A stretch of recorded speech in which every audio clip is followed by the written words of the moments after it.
For a lot of little boys and girls, dolls are a form of entertainment, and they may see that doll as their best friend. But what if some of these dolls turn out to be haunted or cursed? Perhaps they may be possessed by departed souls of their former owners. So today, we count down the top 4 most creepy and haunted dolls. Lata the Gypsy doll. In 1972, Kerry Walton returned to his Australian hometown. During this time, he decided to face a childhood fear by visiting an abandoned building that had scared him for many years.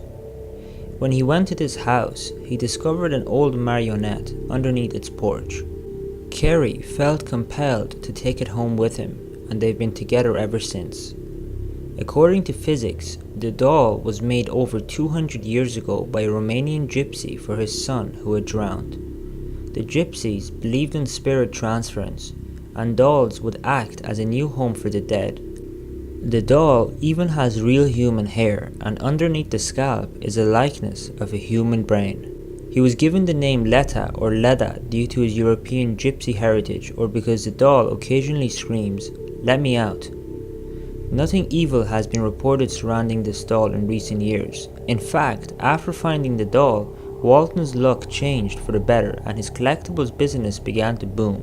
Still, some quirks allegedly surround Lata. It will rain whenever he's taken outside, and hanging pictures may fall off the wall when he enters a room. Dogs bark and attempt to attack whenever they're near Lata, and people have said they feel inexplicably afraid and sad whenever they see him. Lata is also supposedly capable of moving on his own, changing positions while seated, and emitting a pulse while held. Pupa. Pupa, which is Latin for doll, was made in the 1920s to resemble its Italian owner.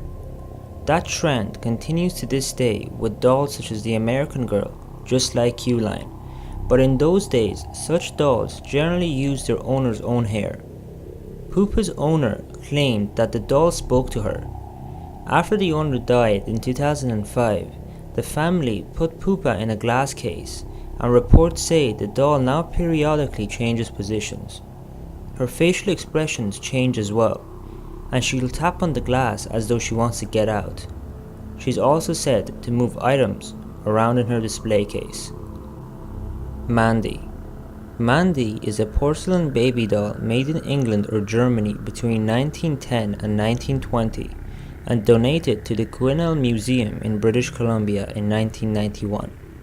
Mandy's donor has said she would hear crying in the middle of the night coming from the basement, and it wasn't until after she gave Mandy away that the crying ceased. Though the crying stopped for the donor, strange occurrences continued as Mandy took up her new residency at the museum. Employees say their lunches would go missing only to turn up elsewhere in the building. Footsteps are heard when no one is around, and office supplies like pencils and books always appear to be in a different spot from where they were last placed. It took the museum some time to decide where to place Mandy. They say that she couldn't be encased with the other dolls because she had the tendency to harm them. Visitors to the museum say that her eyes will blink or follow you wherever you walk.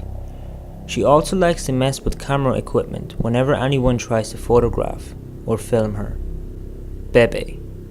Beby, the haunted doll, was bought on eBay by paranormal investigator and haunted doll collector Janice Poole. Janice, no stranger to haunted or possessed dolls, decided to buy Beby to add to her collection of 25 dolls from various sources. However, she claims that when Beby was introduced to the collection, she could feel a difference in the atmosphere.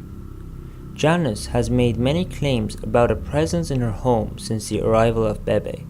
For example, she has felt as though she was being watched on several occasions, and she also experienced door slamming and door handles jiggling. She also claimed to feel as though something had run past her. That is when Janice decided to get the house blessed, but months later, things got a lot worse. After hearing noises in her attic, she went to investigate. Janice then found herself gasping for air and then blacking out. In a dream state, she recalled seeing a tall man walk past her and then disappearing into a room. When she opened the door, she had a clear vision of a little girl who was dead, holding Beby. After this encounter, Janice vowed to keep Beby safe while she searches for the little girl in her vision. Thank you so much for watching. I hope you enjoyed this episode. If you did, make sure to leave a like. Until tomorrow, goodbye.